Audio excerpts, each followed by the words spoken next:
తాను నమ్మిన వ్యక్తి కోసం మాఫియా గ్యాంగ్ను అంతం చేయడానికి హీరో చేసే పోరాటమే ఈ కథలో ప్రధానాంశం. స్టోరీలైన్ సింపుల్గా ఉన్నా, దాన్ని మాస్ ఎలివేషన్స్తో తీర్చిదిద్దారు. Pawan Kalyan screen presence, acting మాత్రం సినిమాకు మేజర్ హైలైట్. ఆయన డైలాగ్ డెలివరీ, స్టైల్, ఫైట్స్ ఫాన్స్కి పండగలా ఉంటాయి. విలన్గా ఇమ్రాన్ హష్మీ నటన కూడా బలంగా నిలిచింది. ఆయన పాత్రలోని క్రూరత్వం కథను ఇంటెన్స్గా మార్చింది.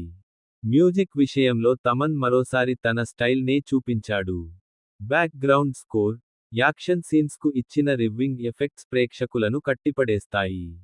కొన్ని సాంగ్స్ నార్మల్ స్థాయిలో ఉన్నా, థియేటర్లో ఎఫెక్ట్ మాత్రం బాగుంటుంది. డైరెక్టర్ సుజిత్ ఫ్యానిజం తెరపై స్పష్టంగా కనిపిస్తుంది.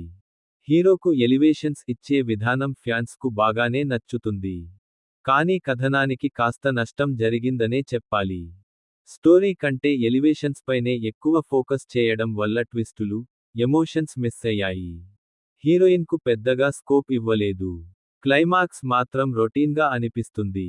కొత్తదనం లేకపోవడం వల్ల సాధారణ ప్రేక్షకులకు అంతగా కనెక్ట్ కావడం కష్టం. మొత్తానికి ఓజీ ప్యూర్గా ఫ్యాన్స్ కోసం తీసిన సినిమా. పవన్ మార్క్ ఎంటర్టైన్మెంట్ కోరుకునే వారికి ఇది పండగ. Rating 2.75 out of 5.